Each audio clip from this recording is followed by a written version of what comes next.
जब हम सेंसुअलिटी की बात करते हैं, when we talk about sex, तो वो सुनते ही सबके कान खड़े हो जाते हैं, ये क्या बात कर दी, ये एक है एकदम ही। एंड एक रियलिटी है जो आपने भी बात की है पॉडकास्ट में, and I have been very vocal about this as well, कि अगर हम इसकी बात नहीं कर सकते तो फिर एक काम करते हैं, यहीं पे रोक देते हैं कि इसके आगे एवोल्यूशन नहीं होगा। मतलब जिस चीज़ से दुनिया चल रही है, ये सारा संसार बना है, उसके बारे में बात क्यों नहीं कर सकते? पता है, स्पिरिचुअल रास्ते पे कहीं ना कहीं ऐसा एक कॉन्सेप्ट बन गया है कि to be a spiritual practitioner you have to forgo your desires, या आपको अपने डिजायर से दूर रहना है। सेलिबेसी की बात होती बस है। आप वही सेलिबेसी की बात कर लें, या बेसिकली अपनी इंद्रियाओं से अपने रिश्ते को काट दीजिए ना, रिश्ता वो तोड़ दीजिए। तो वैसे ये जो शब्द कहते हैं कि काम, क्रोध, लोभ, मोह, अहंकार में सबसे पहला काम होता है, तो उसमें कहते हैं आप काम पे कंट्रोल करो। तो व्हाट इज दैट कंट्रोल? मतलब एज पर देखिए, आप मेरे से आप वो शैडोज की बात कर रहे हैं, है ना? आप you are speaking about the way that they are put as are enemies.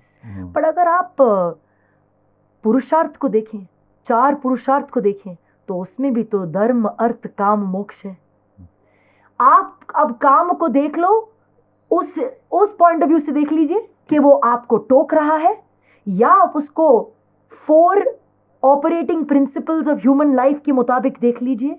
अब उसको देखने का नजरिया आप पर है।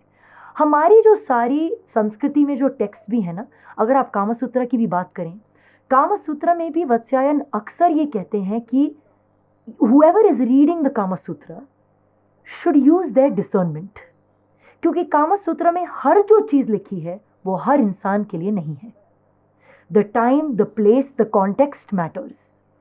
अब अगर हम देखें, क्योंकि ह्यूमन बीइंग्स को इतना प्लेजर से अटैचमेंट हो जाता है, बहुत नेचुरल हो जाता है ये, क्योंकि मेरे को खाना अच्छा चाहिए, मुझे सेक्स अच्छा चाहिए, या मेरे को अपना जीवन पूरा कंफर्टेबल चाहिए, क्योंकि प्लेजर हमारे लिए इतनी बड़ी अटैचमेंट बन जाती है, वो हमारे स्पिरिचुअल पाथ पे बाड़ा बन जाती है कि हम फिर ऑब्सेस्ड हो जाते हैं, उसको डर लगता है कि चले ना जाए। बिल्कुल, अगर नहीं मिला तो it is an attachment, it is a chase. I always wanted to be like that, मतलब ये हमेशा ऐसा ही रहे। बट जो स्पिरिचुअल प्रैक्टिशनर एक्चुअली है, वो ये समझता है कि हर चीज का जन्म तो सेक्स से ही हुआ है। एंड जब हम इस ट्रांसेंडेंस की बात करते हैं, जब कोई सेक्स से ट्रांसेंड करता है, वो भी जर्नी ऑफ एवोल्यूशन से होता है। आप जबरदस्ती उस इंसान को नहीं कह सकते अब इस एनर्जी को और इस रियलिटी को तुम अपनी जिंदगी से काट दो। क्यों होता है ऐसे कि बड़े बड़े स्पिरिचुअल गुरुज बड़े बड़े सेक्स स्कैंडल्स में पकड़े जाते हैं? अगर इसको इस तरीके से काटना इतना आसान होता है तो